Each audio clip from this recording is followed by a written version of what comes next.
cuenta detalles. Es maravilloso, como siempre lo hemos dicho, cuando las fichas del puzzle van juntándose y van encajando.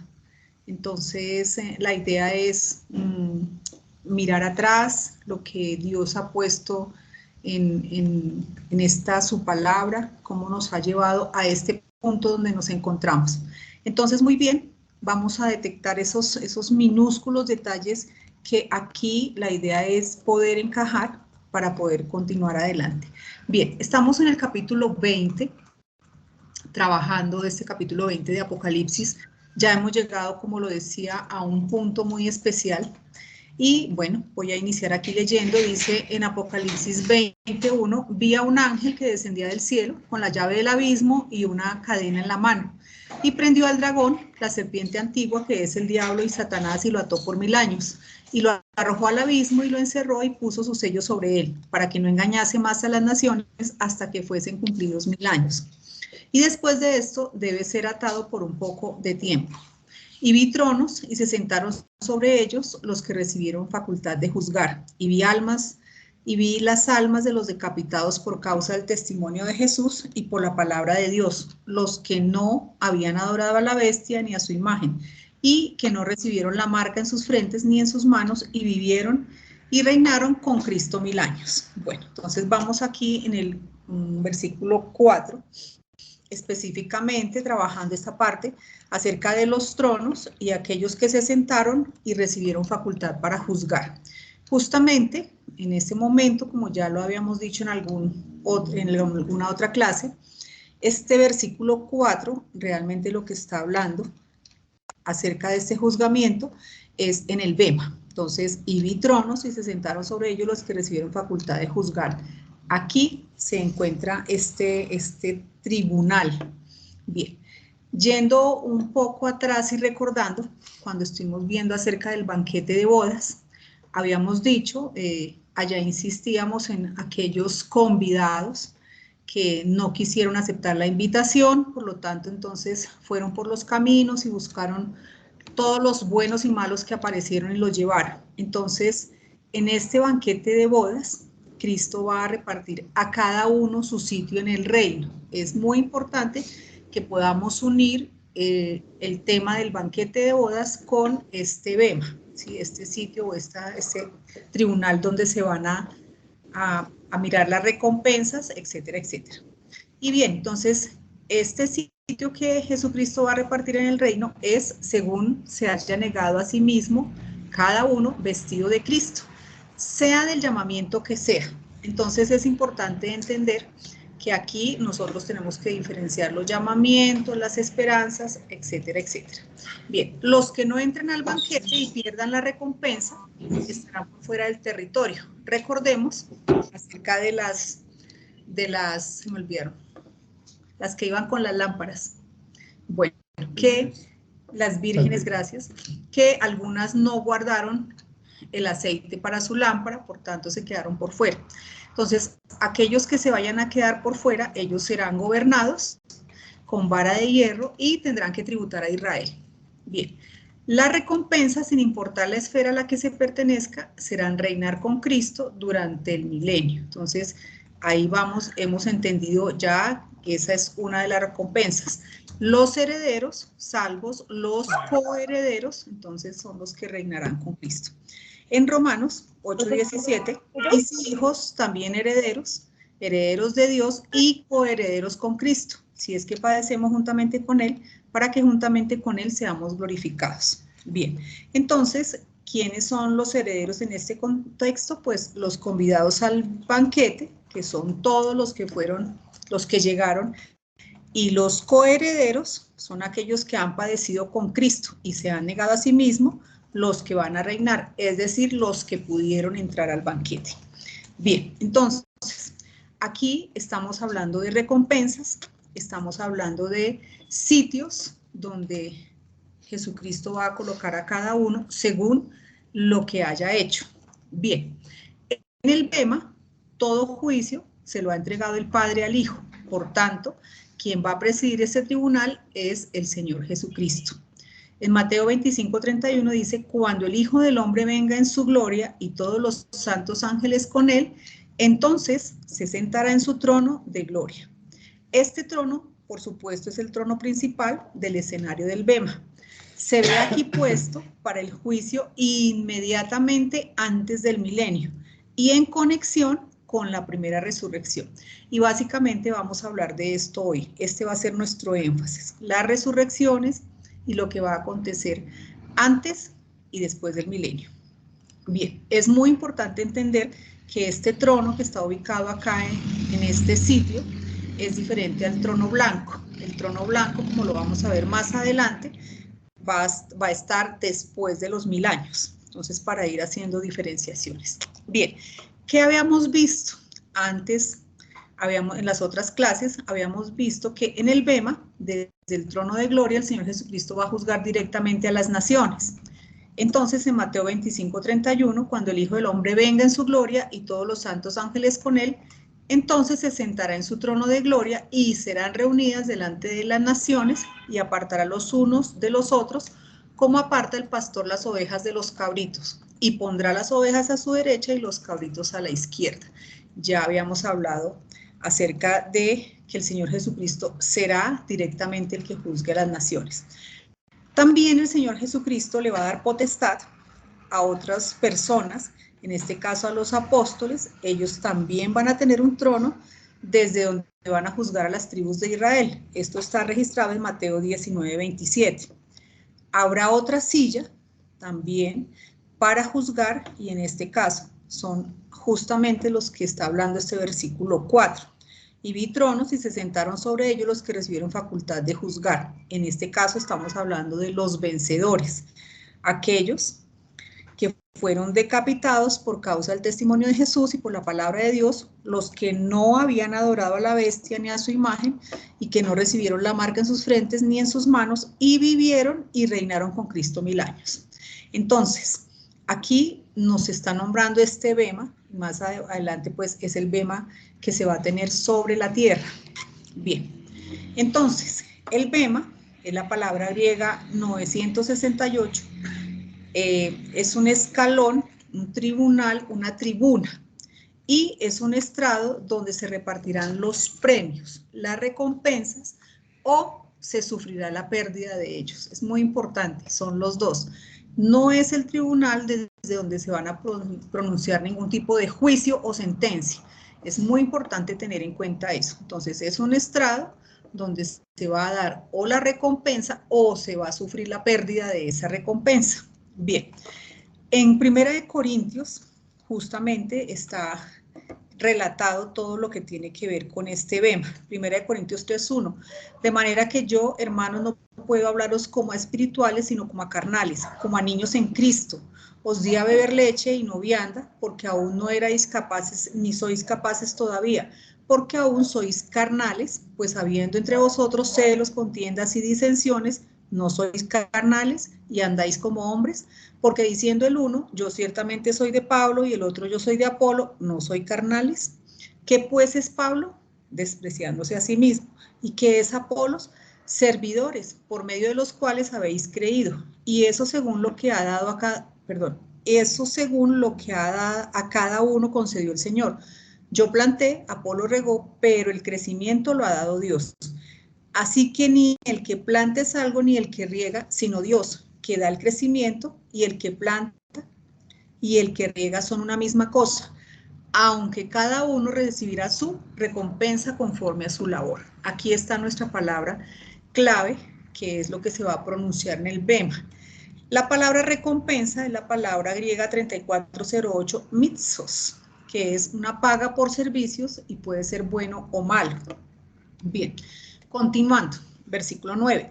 Porque nosotros somos colaboradores de Dios y vosotros sois labranza de Dios, edificio de Dios, conforme a la gracia de Dios que me ha sido dada. Yo como perito arquitecto puse el fundamento y otro edifica encima, pero cada uno mire cómo sobreedifica. Aquí está lo que le corresponde a cada uno, porque nadie puede poner otro fundamento que el que está puesto, el cual es Jesucristo.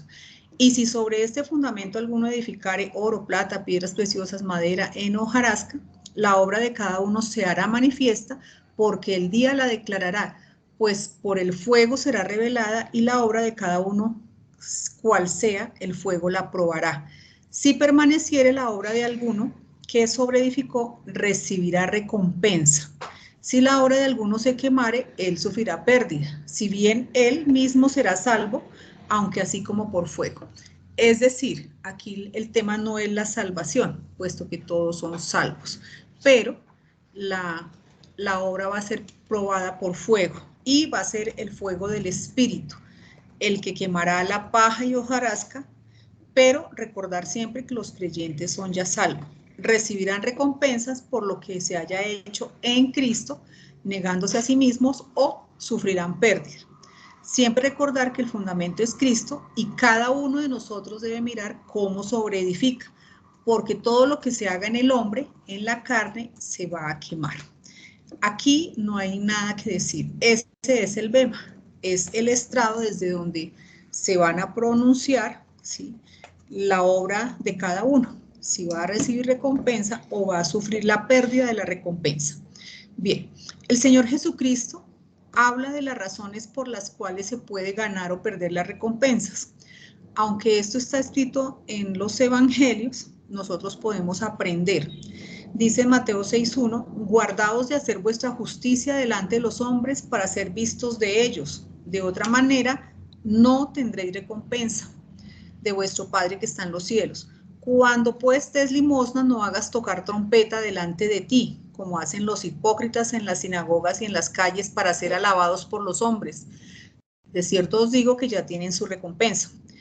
Para que sea tu limosna en secreto, y tu Padre que ve en lo secreto te recompensará en público. Y cuando ores, no seas como los hipócritas, porque ellos aman el orar en pie en las sinagogas y en las esquinas de las calles para ser vistos de los hombres. De cierto os digo que ya tienen su recompensa. Mas tú, cuando ores, entra en tu aposento, y cerrada la puerta, ora a tu Padre que está en lo secreto, y tu Padre que ve en lo secreto te recompensará en público.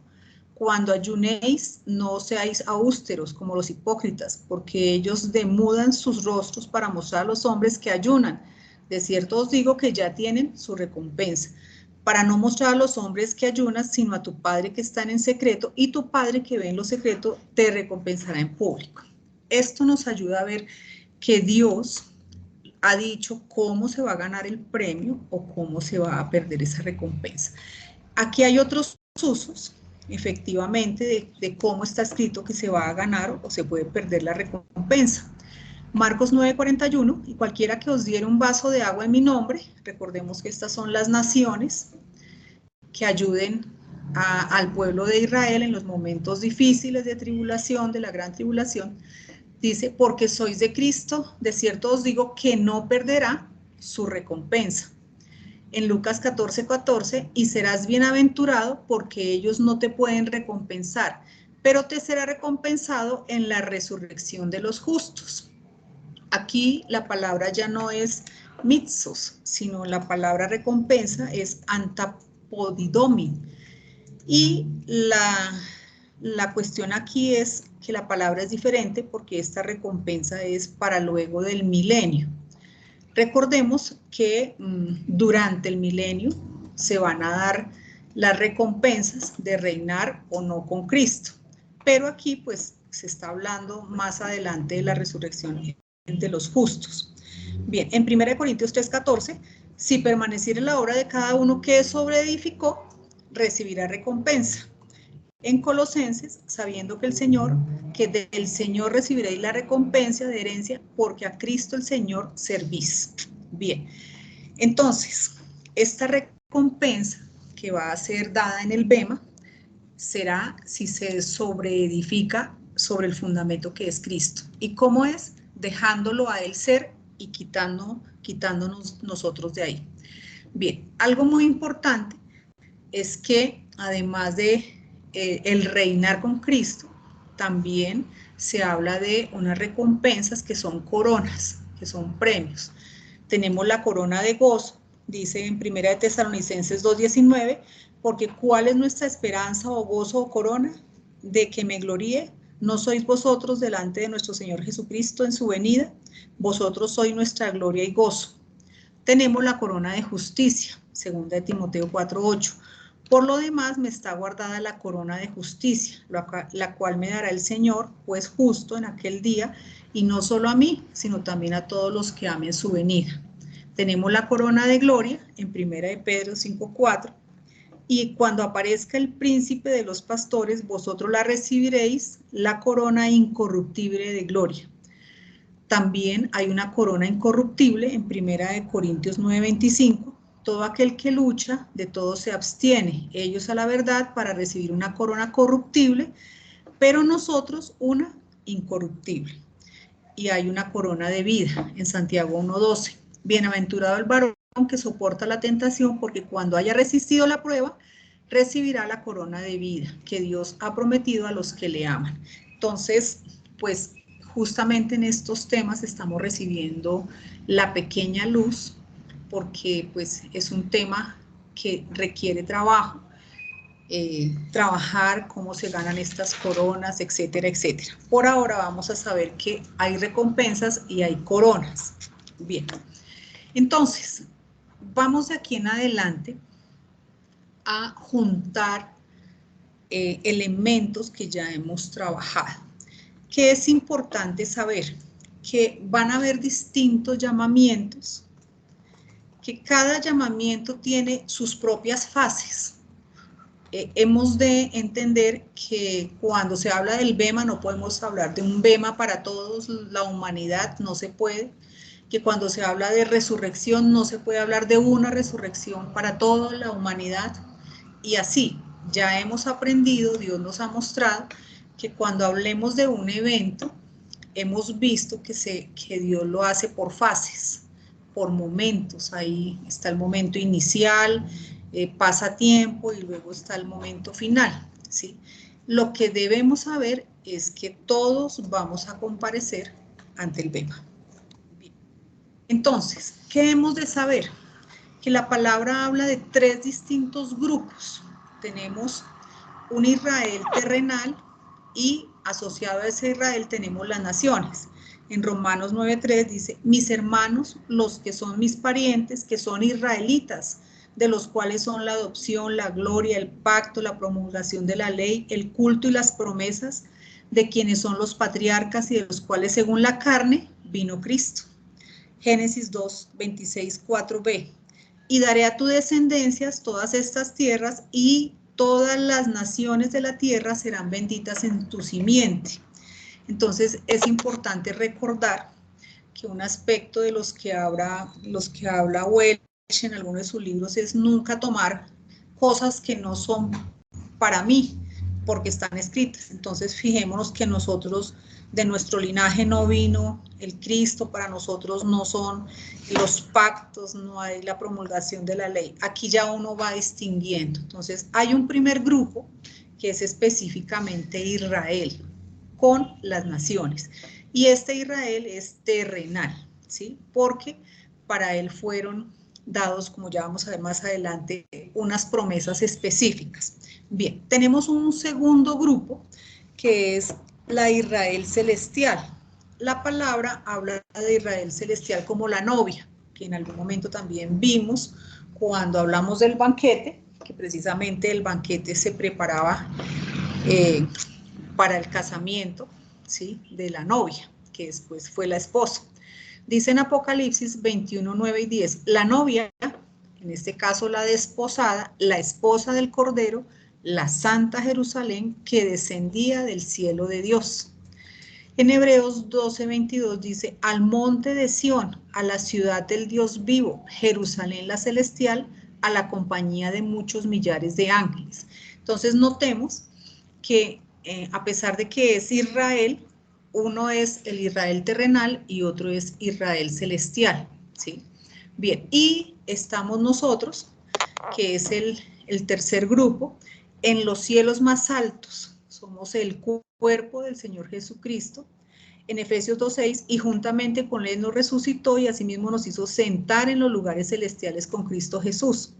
Colosenses 1:24, 26.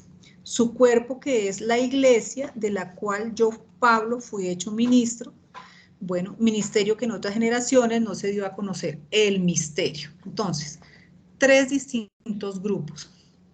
La palabra de Dios pues tiene distinciones de aquí en adelante. Hay que tener cuidado a qué grupo está dirigida la promesa que hay para cada uno. Bien, como hay 3 grupos, también tenemos 3 distintos llamamientos. Dios no llama a todos de la misma manera, lo hace de manera diferenciada. Bien, hay un llamamiento para Israel y las naciones. Dice en Deuteronomios 14:2, porque eres pueblo santo a Jehová tu Dios, y Jehová te ha escogido para que seas un pueblo único de entre todos los pueblos que están sobre la tierra. En Éxodo 19:6, vosotros me seréis un reino de sacerdotes y de gente santa. En Gálatas 3:8, la buena nueva a Abraham, diciendo, en ti serán benditas todas las naciones. Hay un llamamiento específico celestial. Hebreos 3:1 dice, por tanto, hermanos santos, participantes del llamamiento celestial, considera al apóstol y sumo sacerdote de nuestra profesión, Cristo Jesús. Aquí hay un llamamiento específicamente celestial. Y hay un tercer llamamiento, que es un llamamiento santo o supremo llamamiento. Claro, es el nuestro, es el más alto. Filipenses 3:14, prosigo a la meta, al premio del supremo llamamiento de Dios en Cristo Jesús. En 2 Timoteo 1:9, quien nos salvó y nos llamó con llamamiento santo, no conforme a nuestras obras, sino según el propósito suyo y la gracia que nos fue dada en Cristo Jesús antes de los tiempos de los siglos. 3 distintos llamamientos. Bien, ¿qué más tenemos? Por supuesto, tenemos 3 esferas de bendición. Entonces son 3 sitios que los 3 abarcan el reino de Dios. Esto es algo muy importante. A veces pensamos en el reino de Dios como la tierra únicamente. No, el reino de Dios abarca los cielos más altos, abarca la Jerusalén celestial, la bóveda celeste y abarca la tierra. Entonces, estas 3 esferas de bendición, una es la tierra, que para los que se van a quedar en la tierra son los mansos, como está escrito en Mateo 5:5, bienaventurados los mansos, porque ellos heredarán la tierra por heredad. Tenemos otra esfera, que es la Jerusalén celestial, Hebreos 12:22, la ciudad del Dios viviente, la Jerusalén celestial, la iglesia del primogénito, cuyos nombres están escritos en el cielo. Y tenemos la esfera más alta, que está por encima de todos, que es la nuestra, los lugares celestiales, Efesios 2:6, el suyo por encima de todos los cielos. Y asimismo nos hizo sentar en esos lugares celestiales en Cristo Jesús. Entonces, muy importante, 3 grupos, Israel terrenal, Israel celestial y el cuerpo de Cristo. Tenemos 3 distintos llamamientos, 3 esferas de bendición. Por lo tanto, hay 3 distintas esperanzas. Nosotros aquí hemos de tener claro que antes teníamos nuestra esperanza confundida con la de Israel. Estábamos esperando otras cosas. Entonces, las esperanzas también son diferentes. Los que están o van a quedar sobre la tierra, su esperanza es ese reino que se va a establecer sobre la tierra. Mateo 6:10, venga tu reino, hágase tu voluntad como en el cielo, así también en la tierra. En Daniel 2:44, y en los días de estos reyes, el Dios del cielo levantará un reino que no será jamás destruido, ni será el reino dejado a otro pueblo. Desmenuzará y consumirá a todos estos reinos, pero él permanecerá para siempre. Entonces, hablando de los reinos de los gentiles, que también estudiamos en otro momento. Entonces, esta esperanza es muy importante. Habrá un reino sobre la tierra, ¿sí? Bien, para la Jerusalén celestial, efectivamente hay otra esperanza. que está registrada en Tesalonicenses y en Apocalipsis. Dice en Apocalipsis 1:7, he aquí que viene con las nubes y todo ojo le verá, y los que le traspasaron y todos los linajes de la tierra harán lamentación por él, sí, amén. En 1 Tesalonicenses 4:17, luego nosotros los que vivimos, los que hayamos quedado, seremos arrebatados juntamente con ellos en las nubes para recibir al Señor en el aire y así estaremos siempre con el Señor. Entonces, el reino sobre la tierra, la Jerusalén celestial, que habla de los distintos arrebatamientos. Nosotros, la iglesia del cuerpo, tenemos nuestra propia esperanza. Colosenses 3:4. Cuando Cristo, vuestra vida, se manifieste, entonces vosotros también seréis manifestados con él en gloria. Hablando de la epifaneia. Colosenses 1:5, a causa de la esperanza que os está guardada en los cielos. Entonces, cada esfera tiene su propio llamamiento, su propia esperanza, grupos diferentes. Bien, y aquí estamos llegando entonces al punto de las resurrecciones. ¿Por qué es importante entender las resurrecciones? Porque está conectado con el tema del bema, ¿sí? Bien, entonces vamos a hablar de 3 resurrecciones que tienen 3 palabras diferentes. Tenemos anástasis, anástasis y exanástasis. Están diferenciadas. Inclusive Sarita tuvo a bien hacernos esta diapositiva en algún tiempo. Yo lo que hice fue mejorarla un poquito. Bien, fijémonos por favor que cada una de estas resurrecciones tiene su propia palabra. En la anástasis tenemos que es la palabra de Strong 386, tiene 39 usos. Y anástasis significa levantamiento de los muertos, levantamiento de muertos. ¿Para quién aplica? Aplica para los justos e injustos. Entonces, ya sabemos que ellos pertenecen al grupo de los de la tierra. Los justos heredarán la tierra y habrá una resurrección de vida. Ellos hablamos de la primera esfera de bendición. Los injustos, resurrección de muerte y muerte eterna. Los muertos se levantarán como anástasis, o sea, levantamiento de muertos. Luego viene la ecánastasis, que es la palabra 1537 más la 386. Básicamente tiene 3 usos en los evangelios y en las epístolas antes de Hechos 28. Es muy específico. Dios aquí es muy claro en que no confundir las resurrecciones. Bien, es un levantamiento hacia afuera de entre los muertos. Aplica específicamente a los vencedores de todos los tiempos. Sus 3 usos están en Romanos 1:4, Hebreos 11:35 y Hechos 26:3. Ellos específicamente, los que sean resucitados ecánastasis, heredarán la Jerusalén celestial, que es la segunda esfera de bendición que ya vimos. Los muertos tendrán la ecánastasis, los que estén vivos pues tendrán el arrebatamiento. Bien, y tenemos la última palabra, que es exanástasis, que es la palabra de Strong 1815 y tiene un único uso, que está registrado en Filipenses 3:11 y es al cual pertenecemos nosotros. También es un levantamiento hacia afuera de entre los muertos, ¿sí? Cuya ciudadanía es el tercer cielo, sentados en los lugares celestiales con Cristo Jesús. Los muertos tendrán exanástasis y los que estén vivos el llamamiento de lo alto. Eso somos nosotros. Si en este instante sucediera la exanástasis, los muertos en Cristo que creyeron en los cielos más altos tendrían su exanástasis, los que ya murieron, los que están dormiditos. Y nosotros tendríamos en ese momento el llamamiento de lo alto, seríamos llevados con ese llamamiento. Entonces, aquí ya podemos ver estas 3 diferentes palabras muy específicas, muy dadas a cada uno de los grupos diferentes. Bien.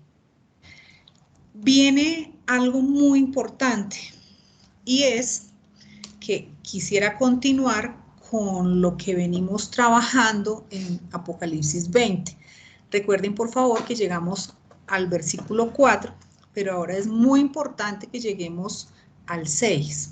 Bien, habíamos leído en el 4 que y vi tronos y se sentaron sobre ellos los que recibieron facultad de juzgar, y vi las almas de los decapitados por causa del testimonio de Jesús y por la palabra de Dios, los que no habían adorado a la bestia en su imagen y no recibieron la marca en sus frentes ni en sus manos, y vivieron y reinaron con Cristo 1000 años. Versículo 5. Pero los otros muertos, entonces aquí hay un grupo claro, es decir, los que hasta el momento no han resucitado, pero los otros muertos no volvieron a vivir hasta que se cumplieron 1000 años. Esta es la primera resurrección. Bienaventurado y santo el que tiene parte en la primera resurrección, la segunda muerte no tiene potestad sobre estos, sino que serán sacerdotes de Dios y de Cristo y reinarán con él 1000 años. Bien, aquí quiero llamar la atención sobre lo siguiente. Pero los otros muertos no volvieron a vivir hasta que se cumplieron 1000 años. Esta es la primera resurrección. En esta frase hay una elipsis o una omisión, es decir, una palabra que no se colocó. Si colocamos la palabra que hace falta, sería esta es o está completa la primera resurrección. Voy a leer la frase, entonces dice, pero los otros muertos no volvieron a vivir hasta que se cumplieron 1000 años. Esto completa la primera resurrección. Bien, voy a explicar un poquito qué significa estos otros muertos y que completan esa primera resurrección. Si hablan de una primera, pues se supone que debe haber otra segunda. Bien, entonces, la resurrección de Apocalipsis 26, que dice, bienaventurado y santo el que tiene parte en la primera resurrección, vamos a ver qué significa. Esta resurrección de Apocalipsis 26 es conocida como la resurrección de justos. Para nosotros es más familiar. ¿Qué es esa resurrección de justos? Es la inicial de dos resurrecciones. Nosotros hemos sabido que hay una resurrección de justos y hay una resurrección de injustos, ¿sí? La de justos sería la inicial y la de injustos sería la final, la cual fue la esperanza del pueblo de Israel en el Antiguo Testamento. Entonces debe estar muy claro. Todos los hombres que vivieron en el Antiguo Testamento conocieron esta resurrección de Apocalipsis 26. Vamos a mirar. Marta, la hermana de Lázaro, ¿se acuerdan de Marta, la que estaba ocupada en sus oficios, y María, la que enjugó? Tenían un hermano Lázaro y él había muerto. Querían que el Señor Jesucristo viniera para que lo resucitara. Entonces, Marta expresa lo que ellos sabían. Dice Marta le dijo, yo sé que resucitará en la resurrección en el día postrero. Es decir, en lo que ellos conocían en ese momento de esa era, el día postrero. Vamos a seguir aumentando la información. Daniel 12:2 dice, y muchos de los que duermen en el polvo de la tierra serán despertados, unos para vida eterna y otros para vergüenza y confusión perpetua. Recordemos que la palabra eterna es unos para vida aionia, ¿sí? Para el milenio, y otros para vergüenza y confusión perpetua. Sigamos leyendo. En Lucas 14:14, y serás bienaventurado porque ellos no te pueden recompensar, pero te será recompensado en la resurrección de los justos. Entonces, todas estas palabras se están refiriendo a esta resurrección, que es la que ellos conocían como la resurrección del día postrero, la resurrección para vida, los que serán despertados para vida eterna o la vida aionia, los que serán despertados en la resurrección de los justos. Luego en Juan 5:29 dice, y los que hicieron lo bueno saldrán a resurrección de vida, mas los que hicieron lo malo a resurrección de condenación. Bien, Pablo también habla acerca de esta resurrección. Dice en Hechos 24:15, teniendo esperanza en Dios, la cual ellos también abrigan, de que ha de haber resurrección de los muertos, así de justos como de injustos. En Hechos 26:6, y ahora por la esperanza de la promesa que hizo Dios a nuestros padres, soy llamado a juicio. Esto es cuando llevaron a Pablo y lo enjuiciaron. 7. Promesa cuyo cumplimiento esperan que han de alcanzar nuestras 12 tribus, sirviendo constantemente a Dios de día y de noche.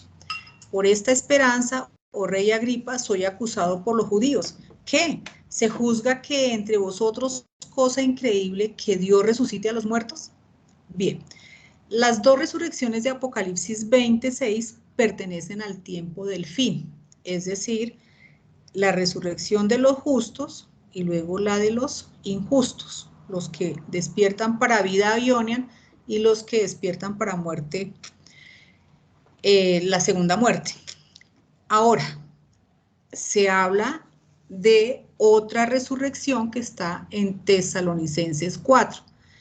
Esta resurrección pertenece a la dispensación de la gracia. Entonces, necesitamos diferenciar, que ya más adelante vamos a verlo en un cuadrito. Bien, entonces, los del Antiguo Testamento solo conocían esta resurrección del día postrero, la final, la de los justos e injustos. Pero Dios iba aumentando, le iba dando al hombre y a través de Pablo lo que quería que supiese.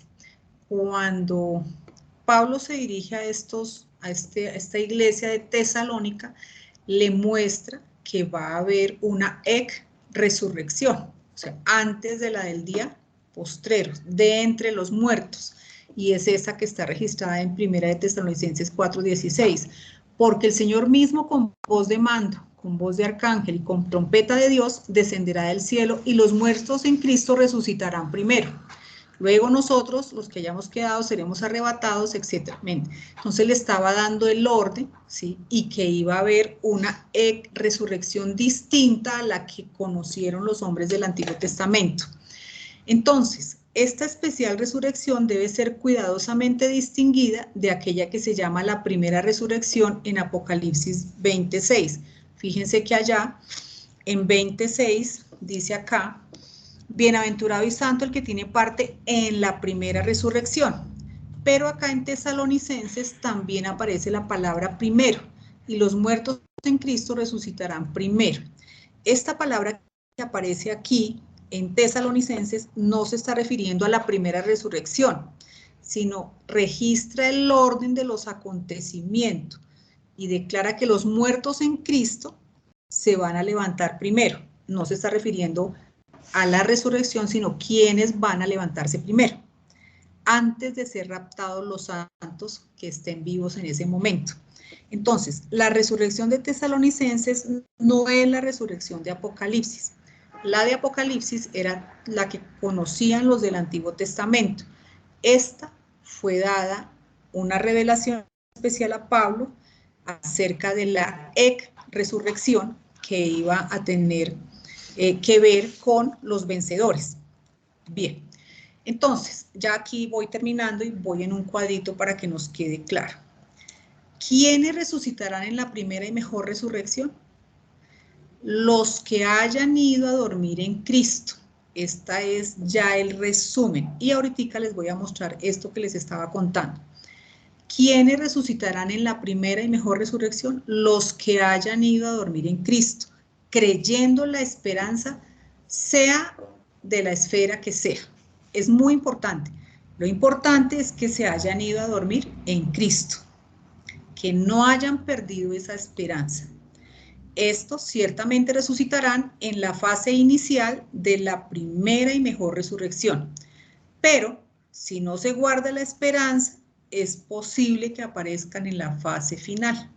Bueno, aquí, ¿cómo van a ser los acontecimientos? Entonces recordemos la Epifanía, el Señor Jesucristo deja su sitio a la diestra del Padre y hace su aparición con la iglesia ante los otros seres que están en los lugares celestiales.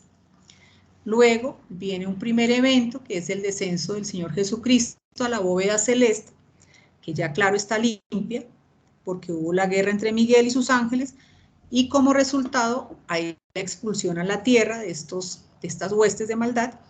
En la tierra arranca la gran tribulación, el derramamiento de las copas.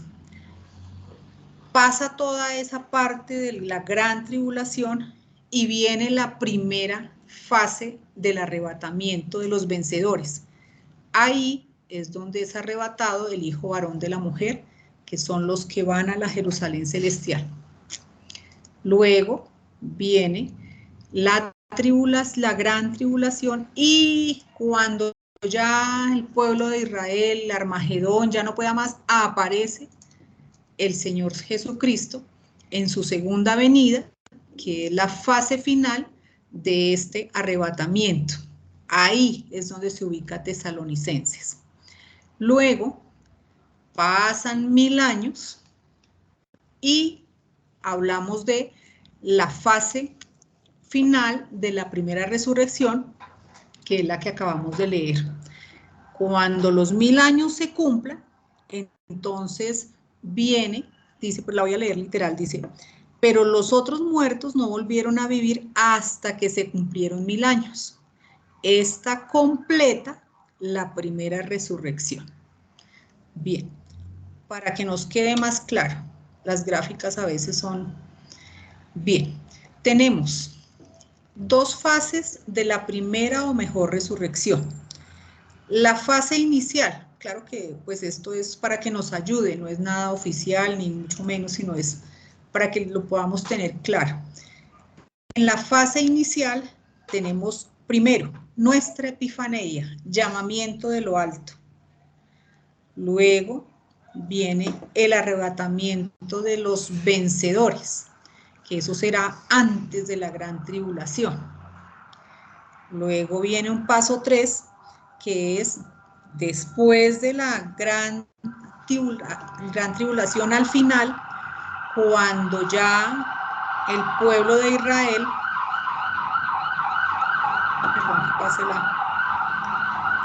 cuando ya estén en el Armagedón, cuando ya todas las naciones estén reunidas, cuando ya no haya esperanza, en ese momento regresa el Señor Jesucristo en las nubes y tenemos un arrebatamiento final ahí, ¿sí?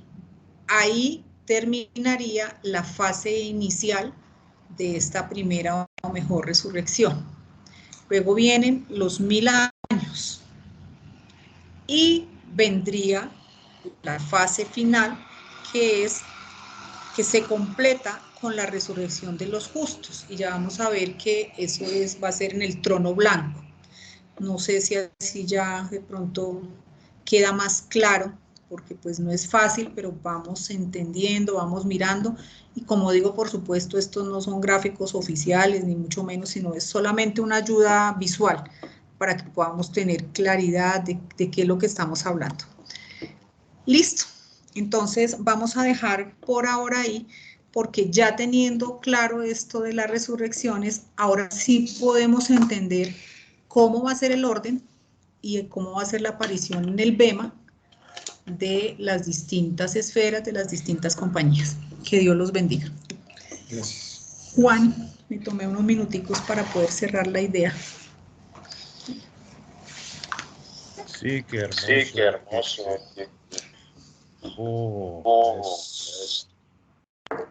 Fijaros cuánta información. ¿Cómo sería posible esto si no tenemos el espíritu que va haciendo este discernimiento?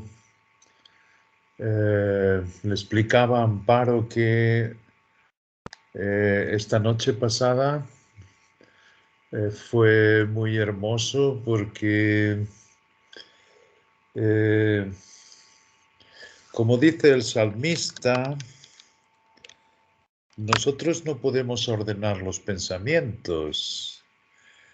No se nos ha dado a nosotros en este caos que tenemos mental organizar todas estas cosas. Esa es precisamente la labor del espíritu, y por lo que muchas veces repetimos que el desaprender en la presencia de Dios y quedarnos como los niños hace con que el tal Consolador del cual estaba Sandra orando al principio, para que esté con vosotros todos los días, y todos los días nos va dando información,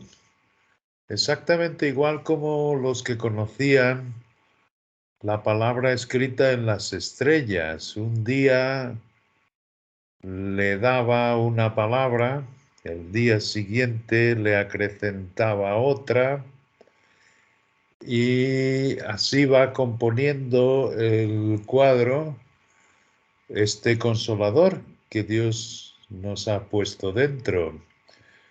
Es muy hermoso que diga, porque el Apocalipsis está sobre todo escrito para los santos que se queden aquí en la tierra y que pasen por los juicios. Entonces, que lo vea, a los primeros que él ve, es a los decapitados, a los que no recibieron la marca, a los que no adoraron a la bestia, pero dice a los decapitados. Y me gustó mucho la palabra porque es lo mismo que ha hecho con los llamamientos anteriores, entre los cuales tenemos que contar el nuestro. Es que no es liviano que nos haga repetir este Consolador las diferencias de nuestro llamamiento. Por eso en Filipenses, que es la epístola que habla de la recompensa específica de la compañía que se llama su cuerpo, habla de distinguir las cosas que difieren. Ahora, esto es impresionante porque ¿qué hay en el corazón de la mayor parte? Y me estoy refiriendo al mundo creyente, no me estoy refiriendo a los incrédulos. Bueno, pues hay la idea de que en Cristo vamos a tener una vida aionian, como dice Juan, y no saben más nada, ni quieren saber más nada. Asimismo, esto es lo que esa palabra que va acrecentando este Consolador nos va haciendo discernir, Padre, qué va a ocurrir con todas estas almas creyentes que ciertamente no saben cuál es. Ellos no entienden ni saben cuál es su esperanza. Tú preguntas a cualquier cristiano y ellos te dicen que confían en que nuestro Dios ciertamente mandó a su Hijo a la muerte para que fuesen salvos, y no quieren saber nada de recompensas, no quieren saber nada de absolutamente nada. Viven pensando siempre en las cosas terrenales, están aquí ocupados, y por eso nos alerta en su palabra, no solo a nosotros, sino también a cada uno en su llamamiento, pues que no estemos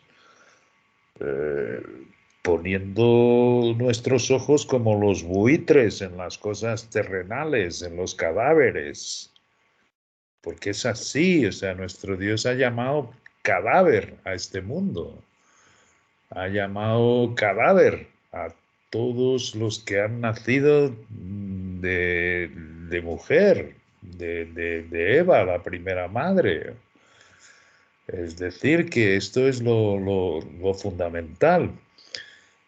Bueno, pues nuestro Dios, y ahí está la palabra elección, no porque Él intervenga en el proceso, sino que Él desde el principio sabía, y mismo antes de la fundación del mundo, quién iría progresando, queriendo aprender del tal Consolador, como también lo aprendían aquellos que leían la palabra en los signos del zodiaco.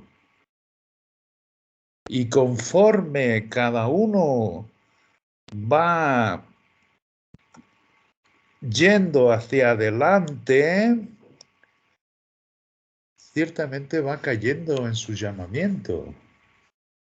Esto es algo genial, porque ¿cómo es posible? Nuestro Dios desde antes de la fundación del mundo, que Él dice que fue a los que eligió y que harían parte de este cuerpo, no tienen distinción ninguna en cuanto a los otros llamamientos, pero Él dice que hay elección después de la fundación del mundo, que es la palabra catabole, que es la palabra caída. ¿Cómo es posible que hubiese unos ya escogidos por Dios? Esto ha sido un caballo de batalla muy grande para muchos eruditos bíblicos. En el tiempo de Lutero se llegó a decir que no importaba nada lo que cada uno hiciese, porque Dios había elegido que nosotros fuésemos del cuerpo. Dios había elegido los que irían a la Jerusalén celestial. Y Dios había escogido también a los que eran los mansos que heredarían la tierra. Entonces que no importaba nada. Y esto lo defendieron grandes hombres de Dios que descubrieron muchas cosas en las Escrituras y malinterpretaron lo que es la elección de Dios. La elección de Dios tiene mucho más que ver.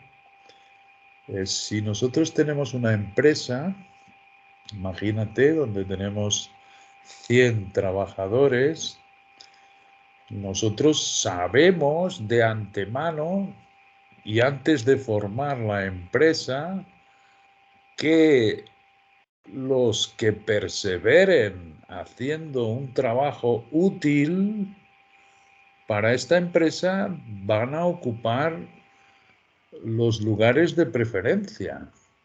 La elección de Dios tiene más que ver con eso, que sabe cómo van a acabar las cosas desde el principio. Y ni mucho menos deja de fuera la participación de cada uno de nosotros. Y al mismo tiempo nos hace ver cómo ha estado refiriendo Amparo cuando estaba hablando en los evangelios acerca de cómo recibe cada uno su recompensa en esta tierra, ya la ha recibido, y aquellos que recibirán la recompensa del Padre después en público, que será en el tal Bema. Y la palabra que se repite en todo lo que está diciendo de la oración, de ayunar, que todo tiene su connotación en el Antiguo Testamento como figura, dice que lo hagas en el secreto. Dice que lo hagas cerrada en tu aposento. Es decir, que tú tienes directamente, y gracias a este Consolador que te ha puesto nuestro Padre, y el camino abierto en el sacrificio de su Hijo Jesucristo, esta relación personal y secreta con tu Padre Celestial. Y de ahí que entonces repudies todo lo que tenga que ver con la gloria de los hombres y todo lo que tenga que ver tu relación personal e individual con nuestro Dios en el secreto. Es decir, ¿y cómo lo vamos a hacer? Decapitados. Decapitados es como nombra a los santos que resistan en el tiempo que ahí viene de los juicios, cuando acabe este tiempo de gracia, y que está mucho más próximo de lo que pensamos. A esos santos les dice los decapitados. Pero a nosotros que somos del cuerpo y que somos de ese llamamiento supremo que Dios antes de la caída del mundo había previsto para estos que se niegan a este punto de llegar a completar su palabra hasta el gran secreto que dio Pablo en su segundo ministerio en prisión. Las circunstancias son las mismas. Es decir, para todos los llamamientos hay una serie de principios comunes. Tenemos que distinguir entre los llamamientos cuál es el de cada uno. Pero además de eso, el libro de Romanos sigue siendo importantísimo para nosotros, aunque fuese escrito antes de dar a conocer el secreto, porque hay muchos principios que se aplican a todos los llamamientos.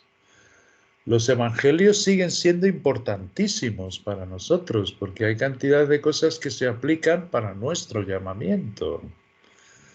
Y ahí ciertamente todo lo que hemos aprendido hoy de este secreto, esta secreta relación que cada uno de nosotros tiene, habiéndose negado a sí mismo y permitiendo que la cabeza sea Cristo, de la cual tenemos que vestirnos, esta es la que va a hacer con que tú consigas esa posición en tu resurrección y reines con Cristo. Es precioso, porque todo depende efectivamente de hasta qué punto cada uno lo quiere llevar y seguir adelante. Como os digo, o sea, la gran parte de los cristianos, su esperanza es esa, su esperanza es que Cristo murió por los pecadores y que ellos son salvos y no quieren saber de más. Bueno, pues Dios va a honrar ese y lo llama de justo. ¿Entiendes? Lo llama de justo. Así mismo, ¿quiénes son los injustos? La verdad es que la palabra dice que justos no hay ni solo uno. Justo es aquel que Dios le imputa la justicia porque ha venido a creer en la obra acabada de Jesucristo, de una manera o de otra. Pero hay los que se quedan en la primera fase, hay los que están dispuestos a padecer y a soportar, porque ciertamente el mundo los va aislando, van a tener tribulación, no viven como el mundo, mientras que los otros cristianos no tienen ni pasan por tribulaciones, todo lo contrario.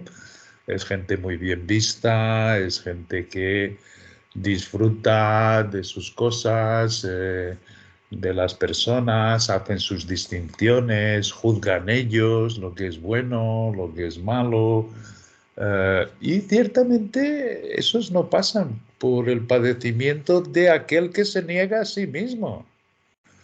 Porque el que se niega a sí mismo, Cristo comienza a formarse realmente en ellos, porque permiten que la obra de Cristo se vaya perfeccionando en ellos. Y a este ciertamente el mundo lo persigue. Es así mismo, es como está escrito, en el mundo tendréis tribulación, pero confiad, yo he vencido al mundo. Y es cierto, el caos en que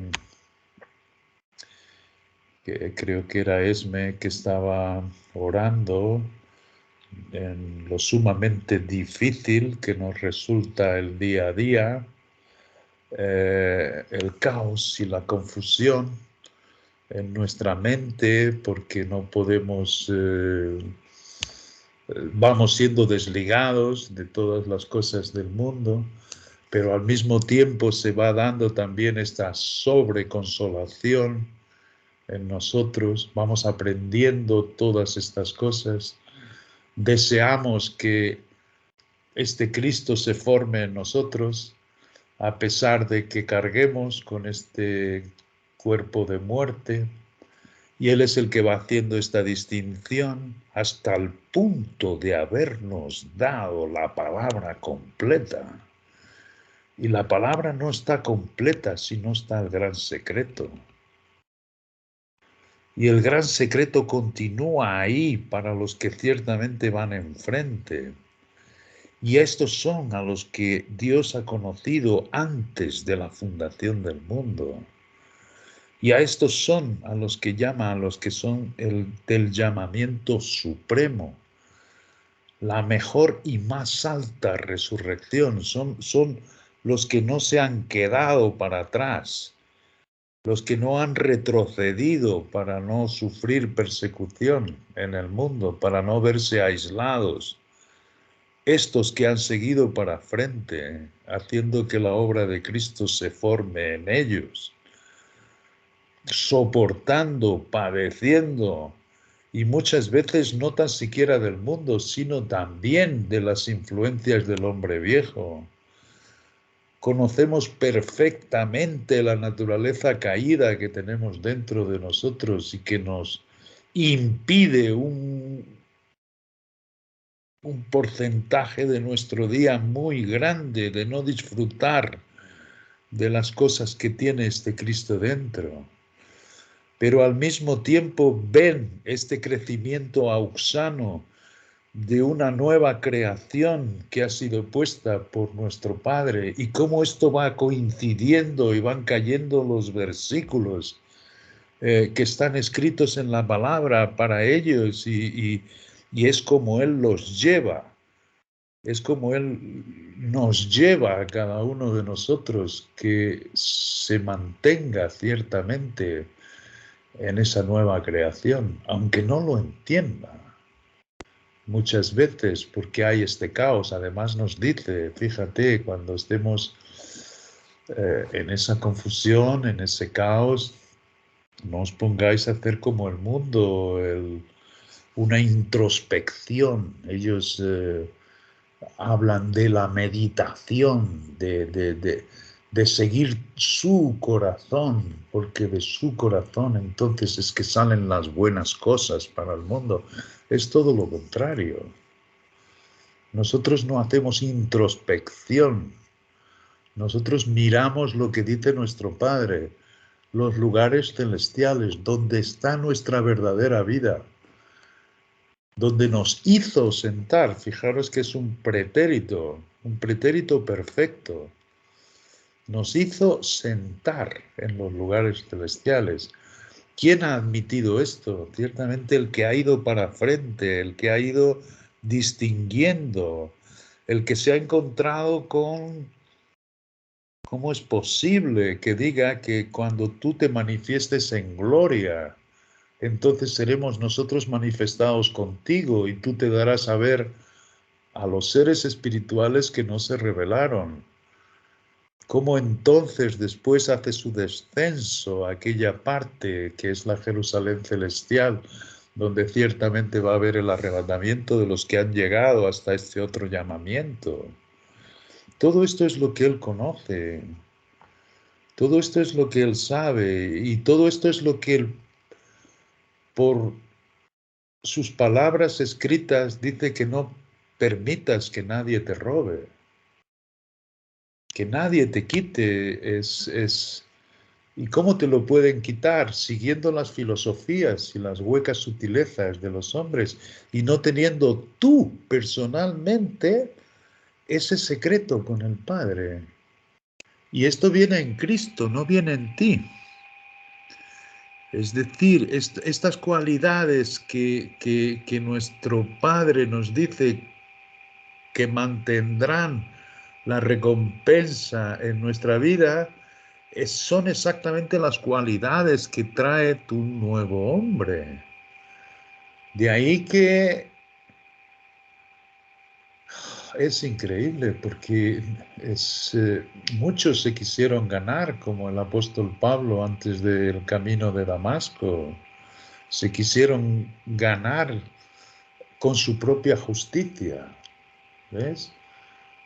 Es su propia justicia, o como Job, que decía que tenía su justicia arraigada y que no permitiría, y entonces discutía con el Padre, con aquella justicia, y se mantenía firme. Esto me recuerda a mis años de cristiano, 30 años de cristiano me mantuve así, habiendo escuchado de la justicia de Dios, y yo me ascribía a esa justicia, y entonces en cualquier situación donde me presentaba tenía todo el denuedo del mundo y no podían hacerme nada porque yo tenía la justicia de Dios conmigo. Y uy, cuán distinta es la justicia de Cristo en ti. Es cuando esa nace, que es cierto, nos permite acercarnos al trono de la gracia para hallar el oportuno socorro, que es lo que más necesitamos, el oportuno consuelo para nuestras almas, que solo nuestro Dios sabe lo que sufre y lo que padece. Si es cierto que tenemos esa convicción de podernos acercar a ese trono de la gracia, también al mismo tiempo nos muestra absolutamente toda nuestra debilidad. Y ahí entonces es cuando nos dice: esfuérzate en la gracia, es decir, vístete de Cristo, vístete de todas estas cualidades que Él trae consigo, ¿entiendes? Y que se van formando en ti, pero recordando que esto no es por ninguna obra que tú hayas hecho, sino por la obra acabada que yo hice rebajándome en la cruz hasta lo más bajo. Y os puedo decir que ciertamente la formación de Cristo, si hay algo que nos la confirma, es que al mismo tiempo que se engrandece en nosotros este Cristo, esta nueva creación, este Consolador, al mismo tiempo va abatiendo al hombre exterior, al que él dice que se desgasta todos los días. Y esto no sucede en los creyentes. Esto no sucede en los creyentes, os digo, común.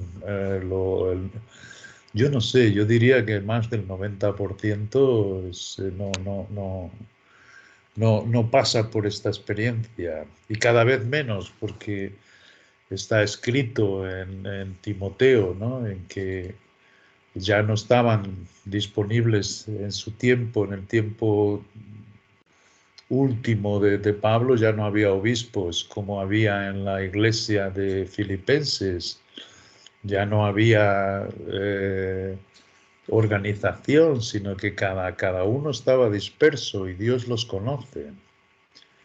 Y Dios los conoce, y solo para terminar, pero fijaros, yo leía antes esto y no lo entendía. ¿Cómo es posible? En su segunda epístola, ya terminando su vida, sabiendo que le iban a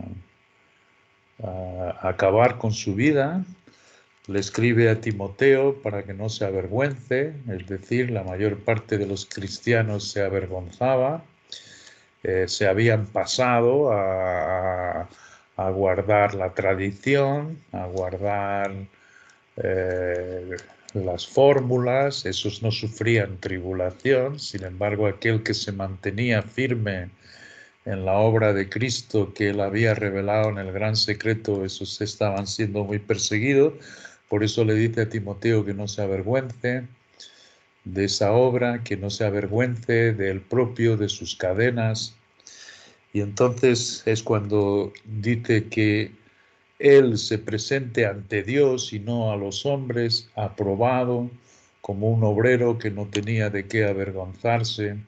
Las cosas que había oído de él tenía que mantenerlas consigo, enseñárselas a hombres fieles que fuesen también idóneos para enseñárselas a otras, y se refiere a la dispensación del misterio. Esto es lo que le está diciendo, porque le queda poco tiempo, sabe que lo van a justiciar, entonces todas estas cosas son las que le dicen. Y después del obrero aprobado, cuando dice en el capítulo 2, versículo 18, evita profanas y vanas palabrerías, porque conducirán más y más a la impiedad, y su palabra carcomerá como gangrena. Es decir, hay una palabra que carcome como gangrena. Y no se está refiriendo a los incrédulos ni a la palabra del mundo, sino a lo que estaba sucediendo en la iglesia. Se estaba perdiendo lo que él había dado, aunque Dios, claro que lo consolaba y que él decía, yo conozco a los que son míos, Pablo, no te preocupes, ese no es tu labor. Aunque veas que todo se esté perdiendo, como estos que dicen que la resurrección ya se ha dado, esto es lo que estaba sucediendo. No, la resurrección ya. Hoy en día es igual, la mayor parte de los cristianos piensa, tú te mueres y te vas al cielo. Cuanto antes, la resurrección ya está. Entonces, ¿para qué vale todo esto que está aquí escrito? Y toda esa es una palabra que carcome como gangrena. Y esto sale de la boca de los hombres y de no hacer caso de lo que está en la escritura. Y dice, pero el fundamento de Dios está firme teniendo este sello. Conoce el Señor a los que son suyos. ¿Quiénes son los suyos? Son ciertamente los que desprecian la gloria de los hombres. Son los que desprecian la gloria de la humanidad, de sí propio, de lo que es humano, de sí propio, del viejo hombre. Esos son los que tienen una relación secreta con Dios, en el secreto de su Cristo, sentado a la diestra, aguardando que Él cumpla todo lo que te promete en sus escrituras. Conoce el Señor a los que son suyos y apártese de iniquidad todo aquel que invoca el nombre de Cristo. La iniquidad reside en nosotros. Él dice, apártate de ti mismo. Esto es, y vístete de Cristo, con la justicia de Cristo y no la tuya. Asimismo, pero en el versículo 20, fijaros, en una casa grande no solamente hay utensilios de oro y de plata, sino también de madera y de barro, y unos son para usos honrosos y otros para usos viles. Y aquí se está refiriendo a la iglesia del cuerpo. Y aquí está ciertamente diciendo que el que se aparte de sí mismo, el decapitado, el que se niegue a sí mismo, el que se aparte de su iniquidad, y muchas veces la vas a ver en ti precisamente para vergüenza del hombre viejo, y te revistas del nuevo, del que salen todas estas cualidades, entonces serás un instrumento de oro o de plata. Así que si alguno se limpia de estas cosas, se limpia de sí propio y permite la obra de Cristo. Esto es, si tiene esa vida secreta con el Padre y no se fija en la gloria de los hombres. Si alguno se limpia de estas cosas, será instrumento para honra,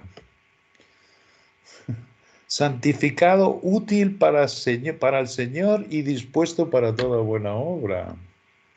¿Cómo? Limpiándote ciertamente de todo lo que trae el viejo hombre. Y esa labor tampoco es tuya.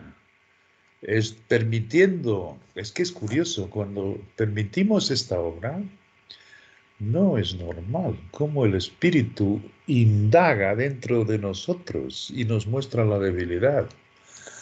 Y yo acostumbraba a decir, Padre, hay cantidad de cosas que mirando para atrás me avergüenzo. Dice, no es malo. No es malo porque así quitamos nuestra confianza en nosotros mismos.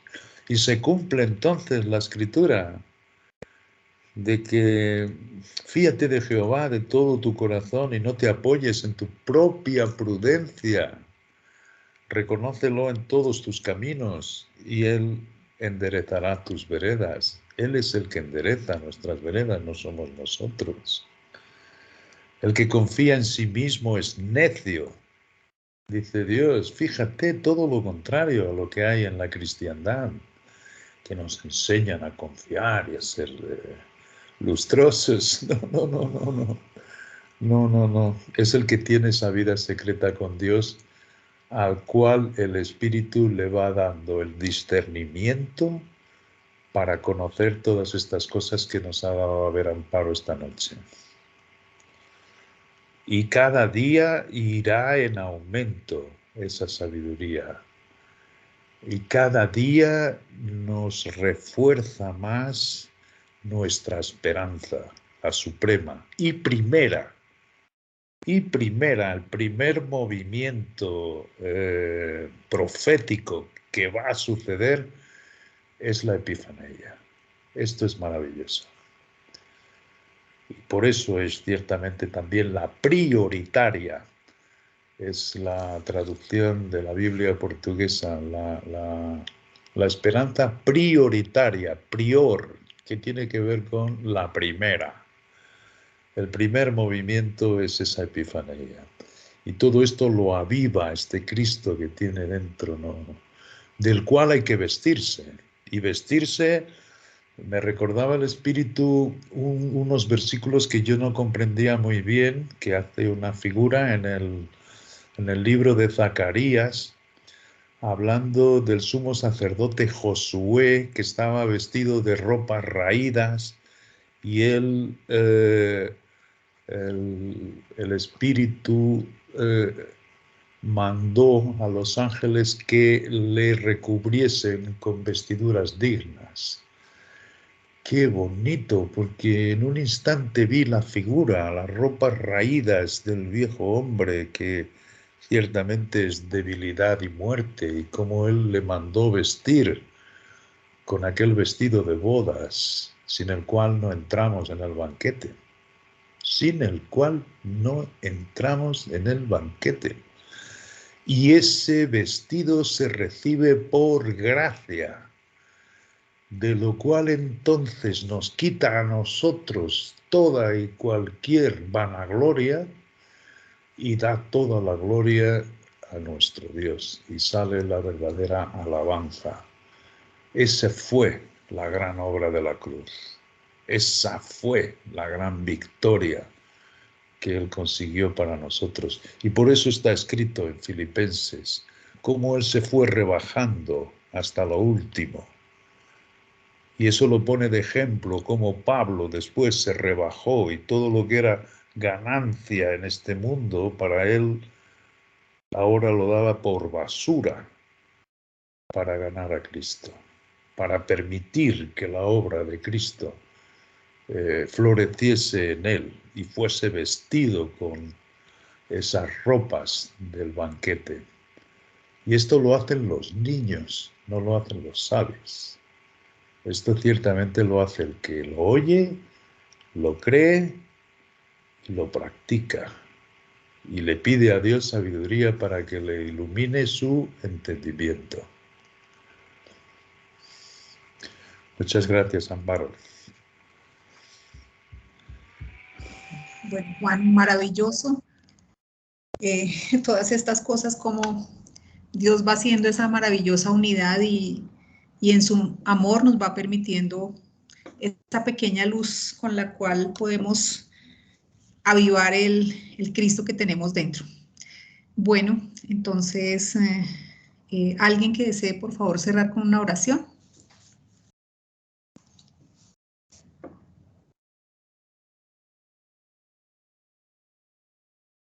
Micrófonos abiertos.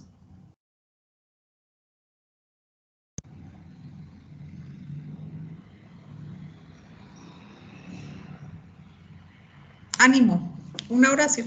Me siento en clase con mis estudiantes. Gran Parito. Gracias, Jaimito. Amadísimo Padre Celestial, Padre de todo amor, Padre misericordioso, te saludamos en esta bella noche, Padre, para glorificarte, alabarte, adorarte junto con tu amado Hijo Jesucristo y tu Espíritu Santo. Y darte gracias, Padre, por esta enseñanza que recibimos en esta noche, Padre, en donde cada día que oímos más sobre esas enseñanzas que nos están dando nuestros maestros, vamos entendiendo mucho más esa palabra tuya, porque la vamos arraigando en nuestra mente, Padre amado, y vamos clarificando todas estas cosas que tú verdaderamente tienes para nosotros, para que nosotros realmente entendamos tu palabra, Padre amado, y la llevemos a lo más profundo de nuestro corazón, porque sabemos que tu palabra es nuestra armadura contra todas esas acechanzas del maligno y contra todas estas cosas mundanas que tenemos en este mundo, Padre amado. Porque todos nosotros, como tú dices en tu palabra, debemos mirar las cosas de arriba y no las cosas de este mundo. Debemos negarnos a todo lo que está alrededor nuestro. Por eso, Padre amado, te doy gracias por todo esto. Te pido que bendigas a nuestros maestros, a Juan y Amparito, Padre amado, para que cada día ellos puedan profundizar tu palabra y nos la den a conocer. Todo esto te lo leo en el nombre poderoso de tu Hijo amado Jesucristo. Amén. Amén.